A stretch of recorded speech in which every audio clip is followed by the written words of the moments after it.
Coming up on Guys Talking Sports, we talk about the NFL, of course. It's very light with the sports this week. So we're going to talk about the NFL, all the teams that's out there right now, all the contract extensions, of course, of Russell Wilson. I'm also going to talk with some of the still ongoing about Tom Brady, of course. My guest host, Adrian Catwell, will join me right now as we talk on Guys Talking Sports.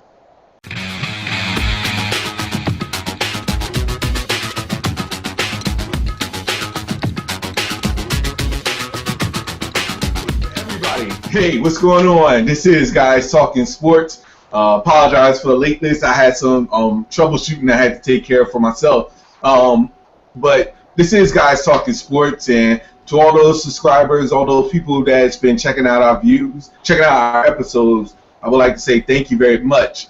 We're just going to talk. We're going to get right into it and talk about sports. My guest host with me, of course, is none other than Adrian Catwell. So, Ace, man, what's going on, man? How you doing?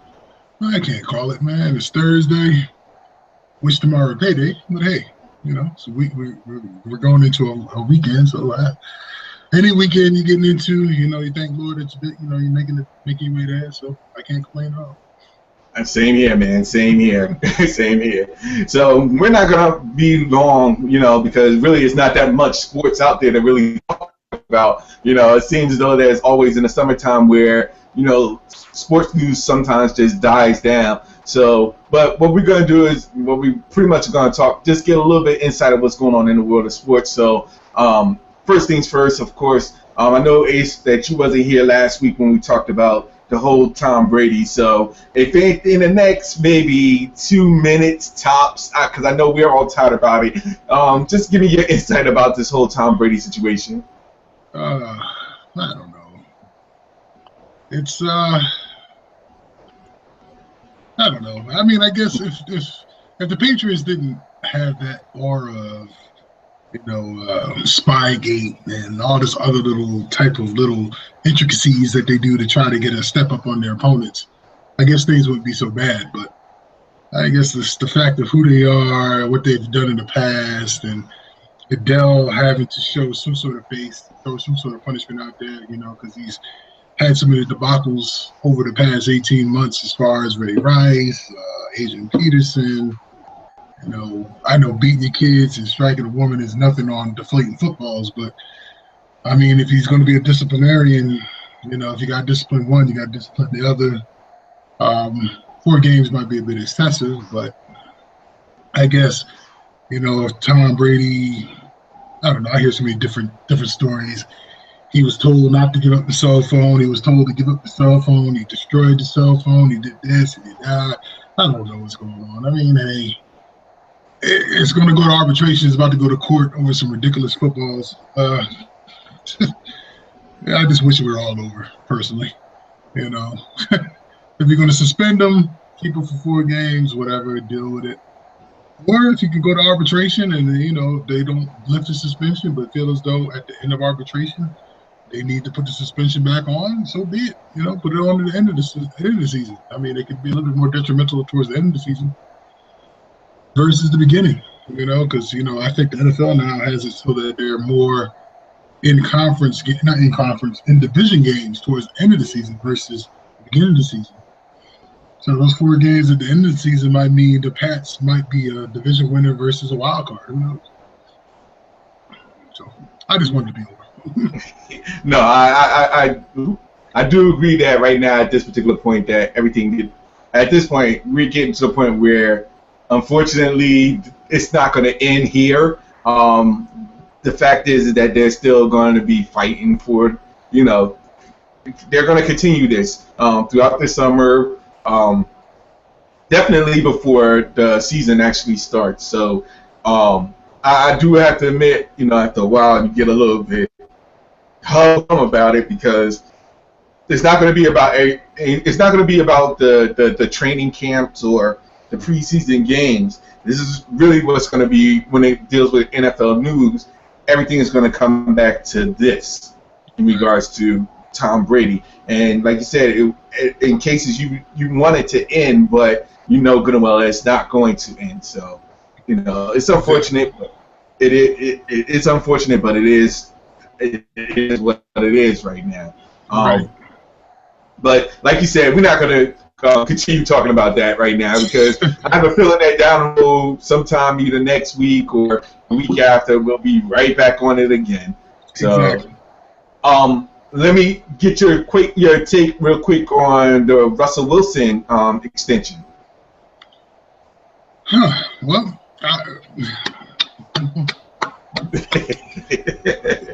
what else can you say? I mean, he didn't go out in public and say negative things about the Seahawks. He just said, "Hey, I want my contract extended." He played it cool. He played it close to the vest, and he got up to $60 million in guaranteed money. Can't be mad at that, and it's a friendly contract for Seattle. I mean, I think they're only really giving him up to 32 million guaranteed up to, I think, in the first 2 years. Mm-hmm. And then they can cut bait if he sees a sharp decline. I mean, you can't beat that. I applaud Russell. He's getting his money. Seattle got I'm sure, a cap-friendly type of deal. But, I mean, Seattle, if Russell continues to play well, and he signed a 4-year deal, which is not typical for quarterbacks. They typically sign 5-year deals or longer.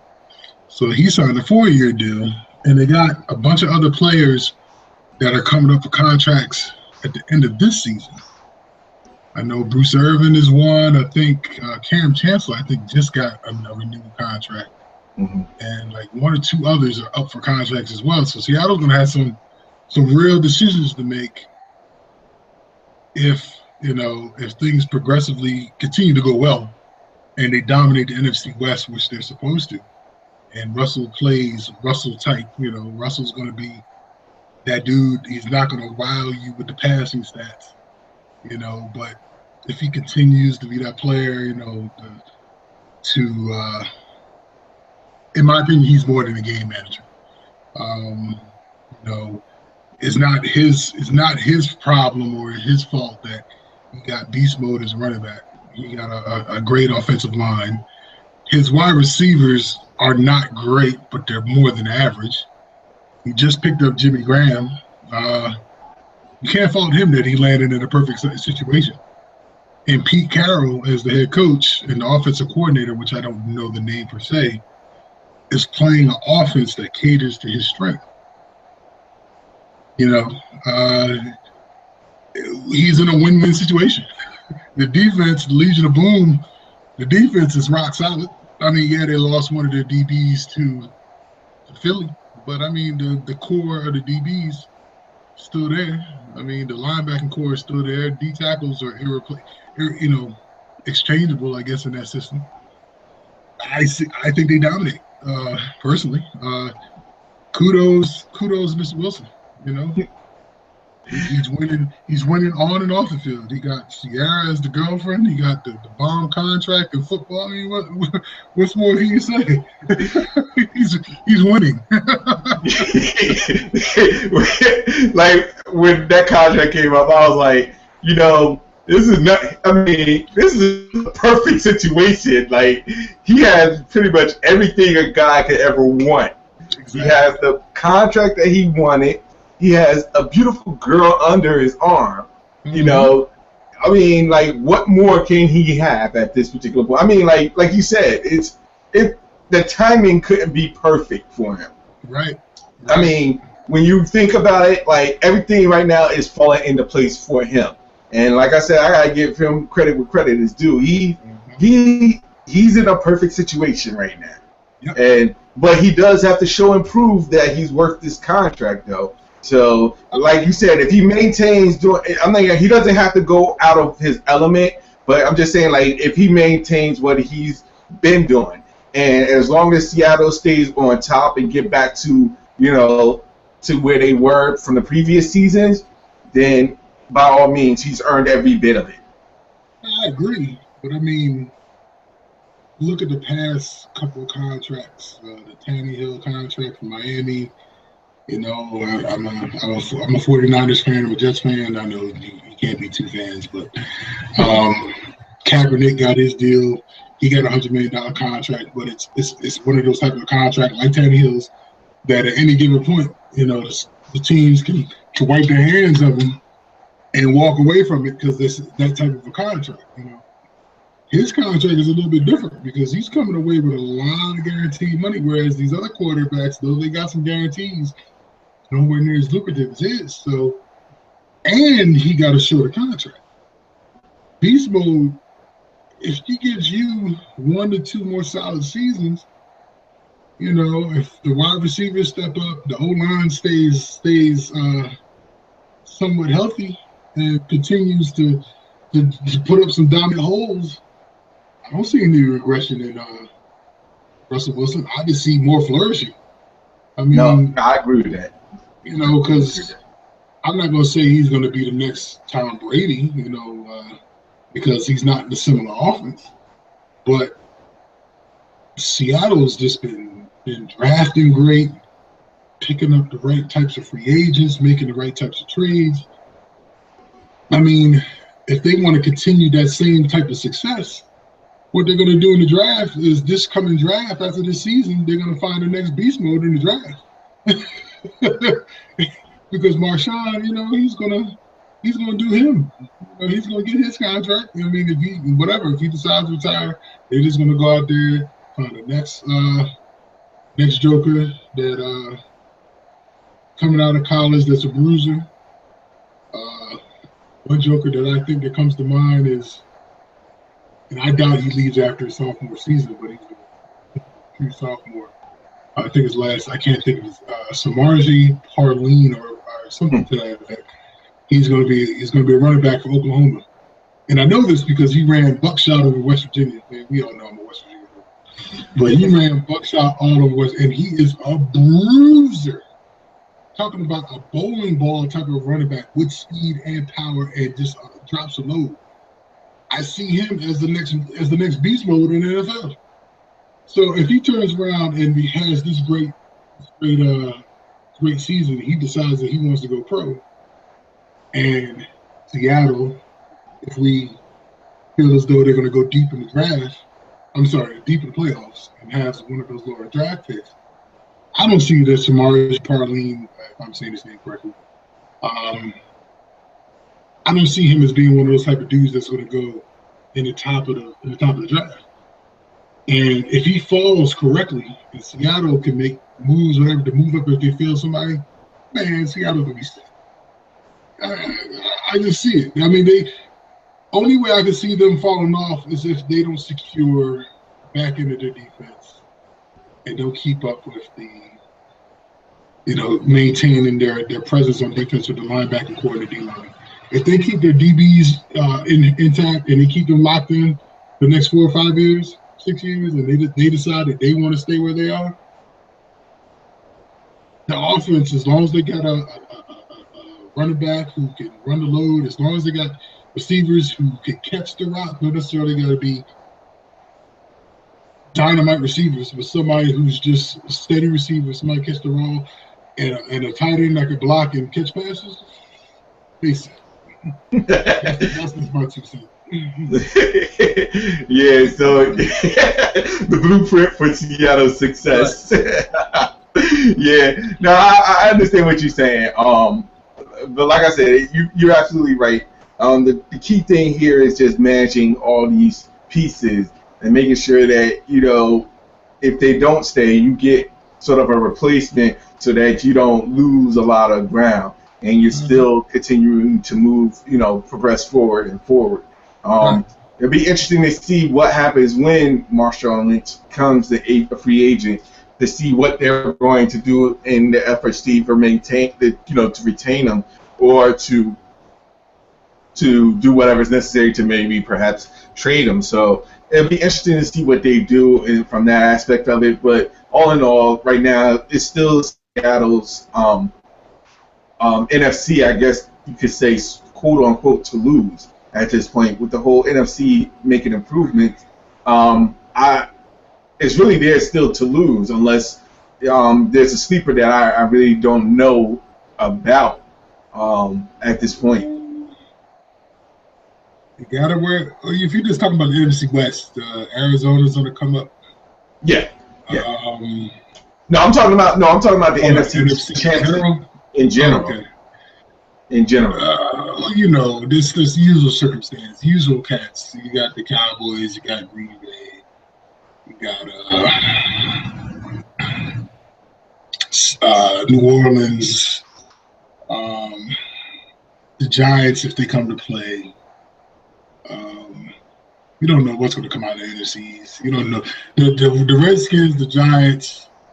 The Cowboys. We know Philly. You really don't know what you're going to get with Philly, especially with Chip Kelly and all the moves that he made.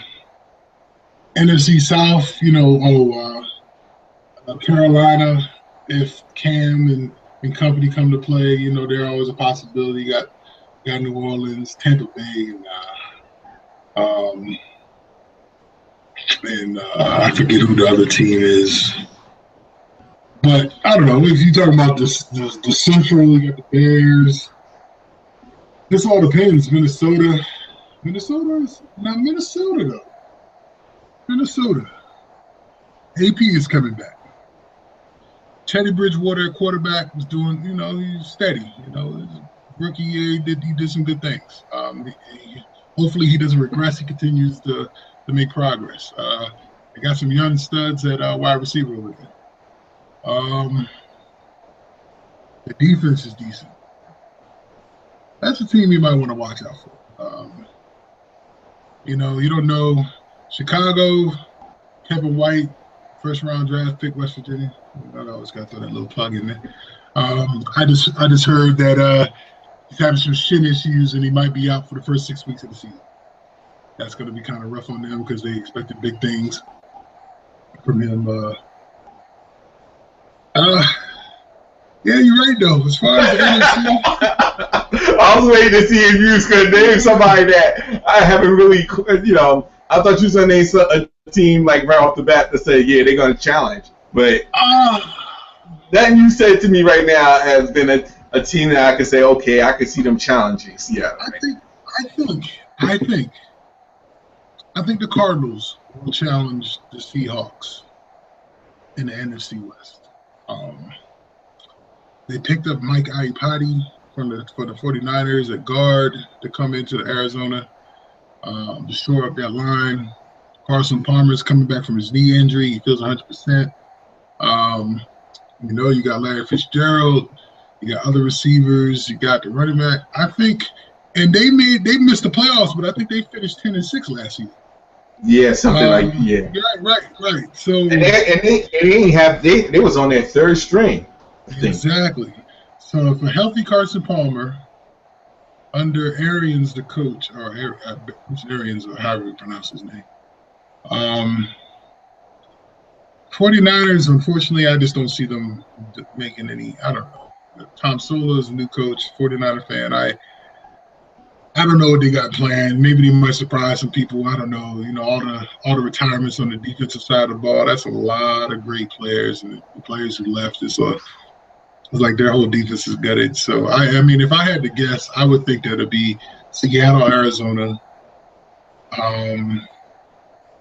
St. Louis with the Rams. They made the trade with Philly for Nick Foles. Mm-hmm. We'll see if Nick Foles is the real deal at quarterback. Now he's under a different system. Obviously, Chip Kelly didn't think twice about trading him for Sam Bradford of all people. I don't get that. Unless Chip Kelly is a mastermind of all masterminds, I don't get how Sam Bradford, who's always hurt, is going to come in and make any much of a difference in Philly's offense under St. Louis's offense. But I guess we'll see here come September, October, after a couple of days. And wow, either we're going to be like, wow, or we're going to be like, get Chip out of there because he totally gutted a perfectly good team. So it will be interesting. I still think Seattle's probably the class of the division, class of the conference, just defensively and what Marshawn Lynch can do. And literally, they should have been back-to-back Super Bowl champions. Yeah, they was one play from being back-to-back. So that's why I said I just and they playing with they got a chip on their shoulder because of that.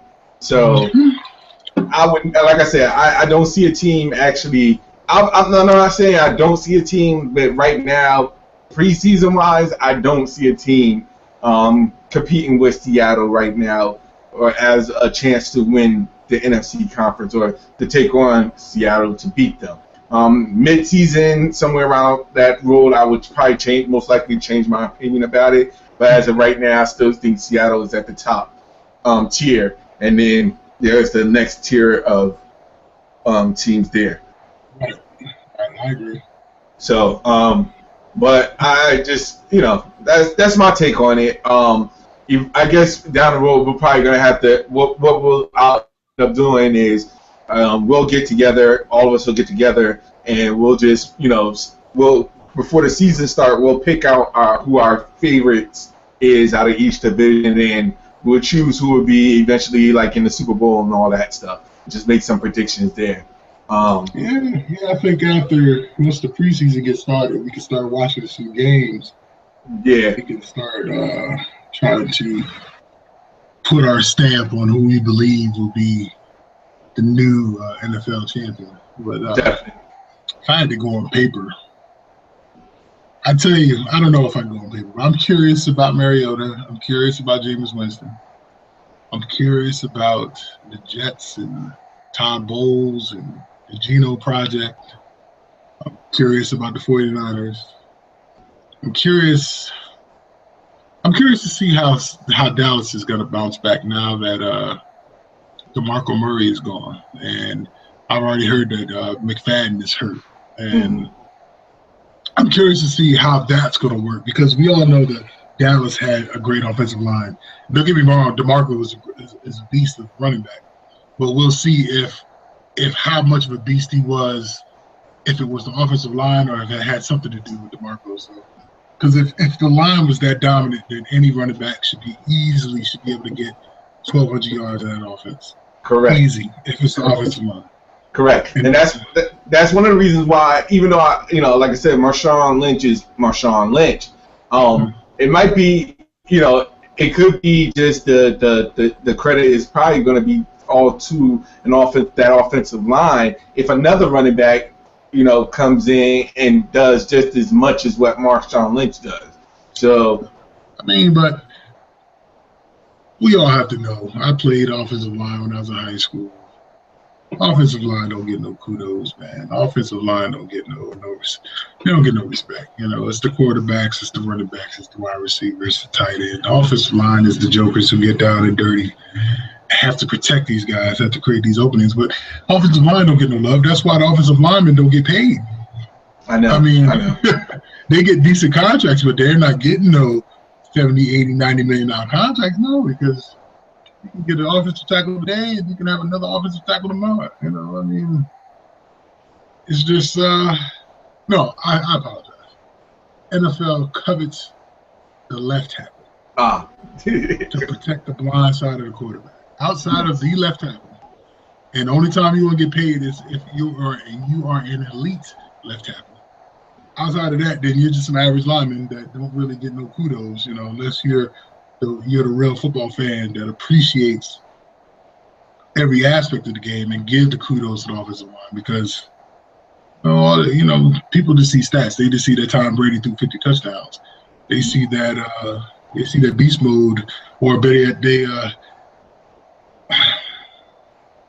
see certain running backs do certain things. Now, last year, I'd say that was sort of like a fluke in a sense, because everybody was saying that DeMarco Murray really was a product of a great offensive line, which you don't hear very often, because then you don't hear people saying that beast mode is great because of the offensive line. Because beast mode throws, he brings it, but he still has offensive lines that creates big holes, and then jokers try to come down and crash the hole, but beast mode is just taking out those safeties, and beast mode is just trucking the linebacker. But you don't hear that beast mode is a product of a great offensive line in Seattle. You don't hear Sean McCoy was had great runs in Philly because of a great offensive line. You hear more so that it was Chip Kelly's scheme that people couldn't stop versus a great offensive line. But the offensive line still got a block. This is me venting for offensive linemen. So for all you offensive linemen out there, I understand your pain. I was there. I didn't play college ball. I was asked, but I didn't play. And I know that there's no glory in being a lineman.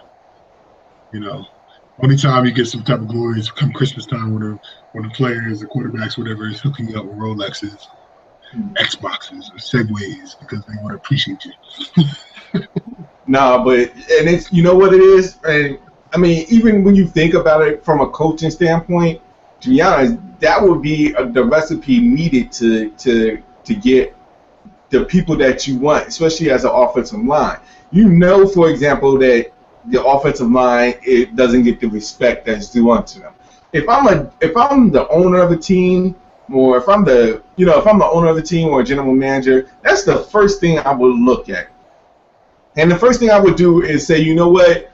I'm gonna say it like this: the offensive line is the glue that holds it. Otherwise, out of respect, the quarterback and the running back won't get nowhere without the offensive line holding it together. So the first thing I would do is like, look, let's get the best offensive linemen out there. And if it means a bump in their salary, so be it. Once that happens, you know that you're set as far as an offensive line is concerned. Then you could bring in the running backs and the quarterbacks. It's like everything, like you said, it's like everything is opposite. Like the quarterbacks and the running backs get the credit because of what they do, but yet it's the offensive line that's the formula to get them to where they are.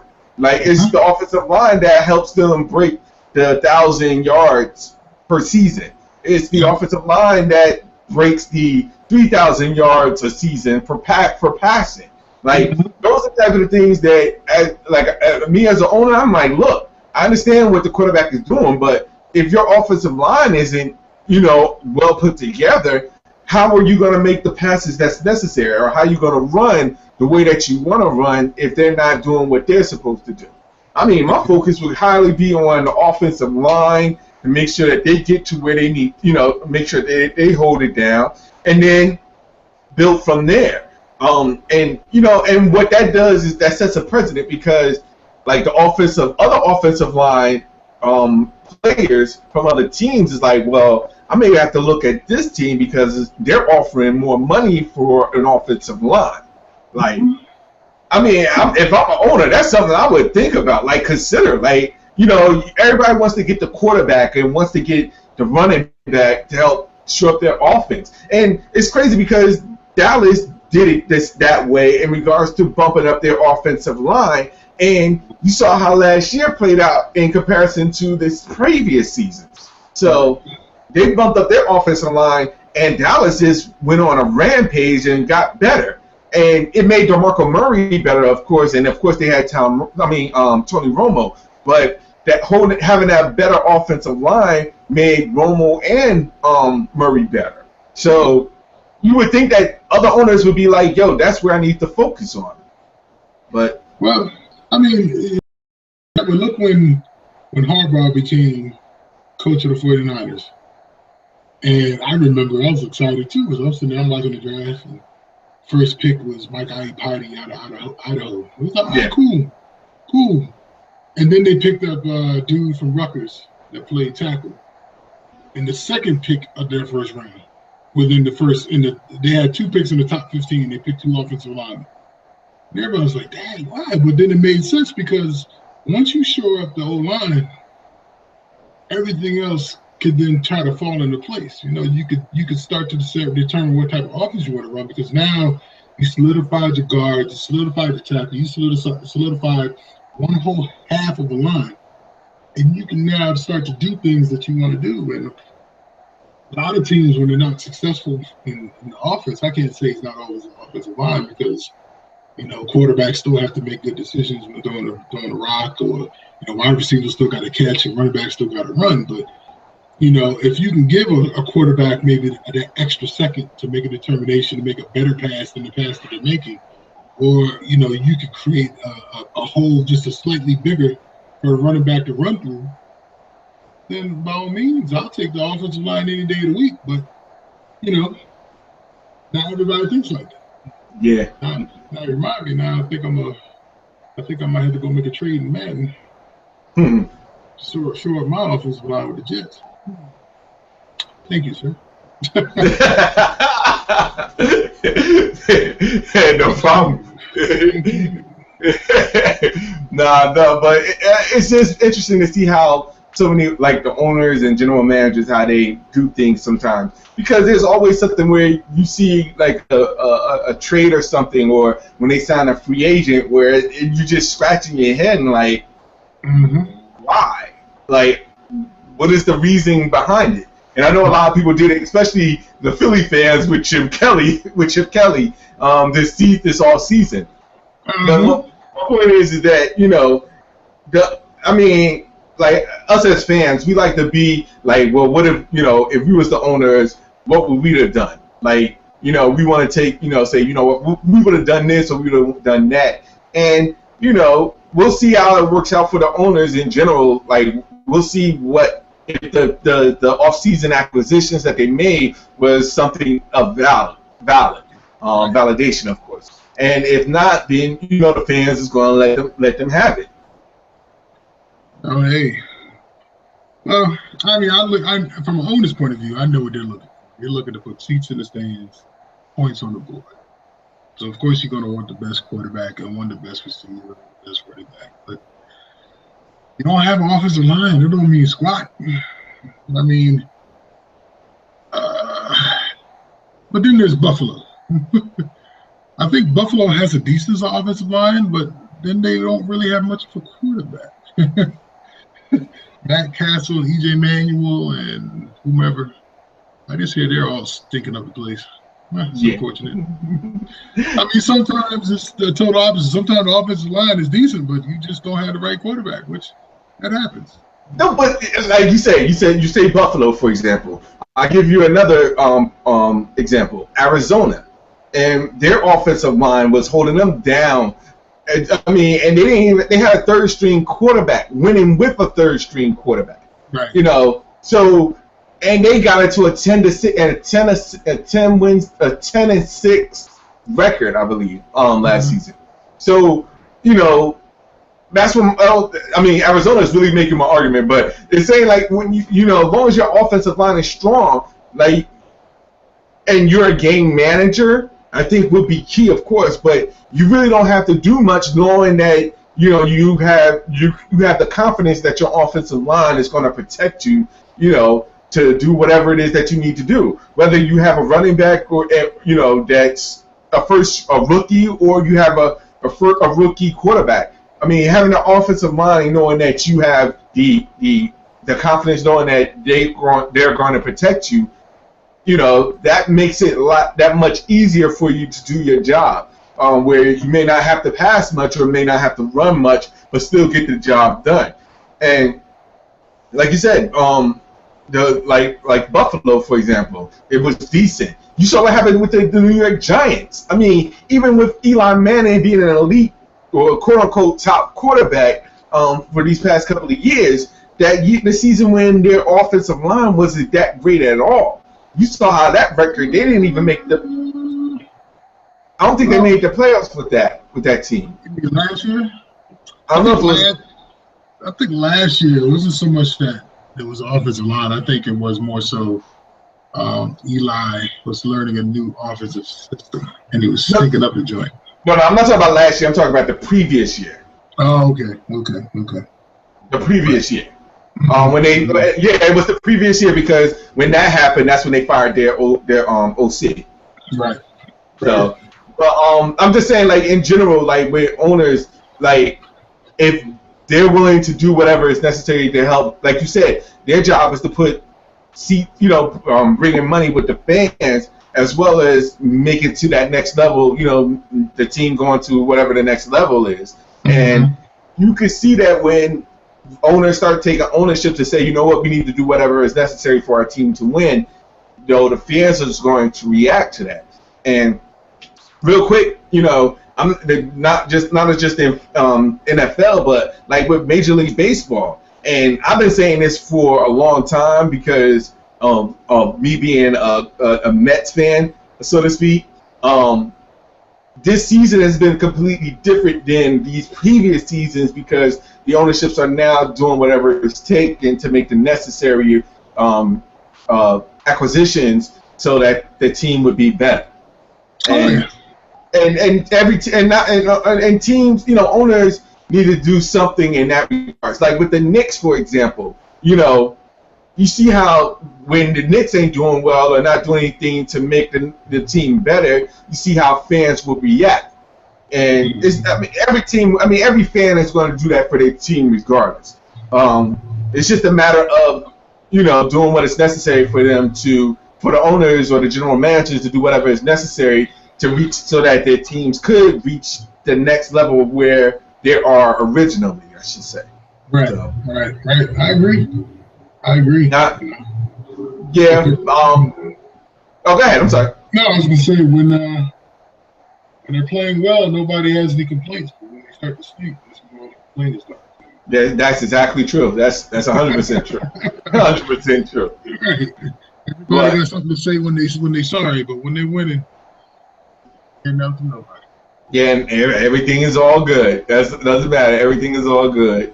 But that's enough. I guess we could talk about for now. Even though I really didn't expect it to be longer than I expected, because I really didn't have anything to talk about in regards to sports. But you know how we get when we get together, as always. So you just talk about one, and you could just start. It just seamlessly just goes into something else. Definitely true. Definitely true. One day you got to try that with hockey or something that we really don't like, golf or something like that down the road. Because NFL, we could talk for days. Well, then I need to start paying a little attention to hockey. Then. No, I'm just putting it out there. I hear a little bit about the Caps, because I'm in the DMV, so I hear a little bit about the Capitals. I always try to stay up with the Devils and the Rangers, but I don't watch enough hockey to know names. But I do know that if I'm there, it's pretty exciting. I just don't know if I can sit there and watch it on TV. No, I got that respect for the sport, though. Yeah, same as I. But I really want to say thank you, Adrian, for taking the time to talk as we normally do. I really do appreciate it, man. No problem, man. It's always fun. It's a matter of just getting on and having a conversation. True. So, real quick, just let everybody know where they can find you at. I think I have my stuff on here, but I believe my Twitter handle now, if I say it correctly, is Cat Daddy in 1963 on Twitter, and that's Cat CAT Daddy at Cat Daddy 1963 on Twitter. Hit me up, follow me. If you got questions or no comments or good or bad, don't really matter. Let me know. Feed me with the information. If I said something wrong, I was incorrect about something, please correct me. Hey. I'd love to hear from you. I appreciate it, man. And of course, you can catch me and you and Ace, man. It was correct on the screen, so just to let you know. For me, of course, you can hit me up at I am Al Quarles. Of course, on Twitter, Instagram. Catch me on Google Plus as well, because I'm starting to respond there a lot more. Oh, side note, before I get off the air, I do have to say a quick thank you to my friend, Google Plus friend, of course, Melissa Carlson from NBC. I mean, not NBC, no more, Fox. Of course, for putting it out there for me, helping me to share to get Guys Talking Sports out there, for even mentioning me on her page. I really do appreciate it. I've been, I have a long communication with Melissa sometimes, and I used to be a part of her hangouts, but I really do want to take this time out to thank Melissa Carlson, of course. Check out her page on Google Plus, and if you have free time, get down on one of her hangouts. She really, it's really a good experience for those who don't know what hangouts are. Get down on the hangouts. It's really a good experience. She talks about everything that's going on in the world as far as news is concerned. So quick shout out and a thank you to Melissa as well. For all those watching that likes the show, please do me a favor, subscribe to the website, or subscribe to the YouTube channel, I should say, which is on the lower right-hand side. Of course, for all those that subscribe, I would like to say thank you from the bottom of my heart. For everybody else, of course, hit me up, like Ace said. Any questions, comments, anything that you want to feedback, that's what we need at this particular point. Feel free to do that. Also, you can catch out the webpage, www.guystalkinsports.com. Again, www.guystalkin without the G, sports.com. Also, real quick, advertisers. We're going to meet some advertisements down the road. So if your company want to advertise, feel free to hit me up as well. You can catch me at my Twitter handle. You can catch me at al@alpause.com. Let me know. I'll mention everything in regards to advertising. So I really do appreciate it. But for now, this is Guys Talking Sports. We're signing off. Until next time, take care.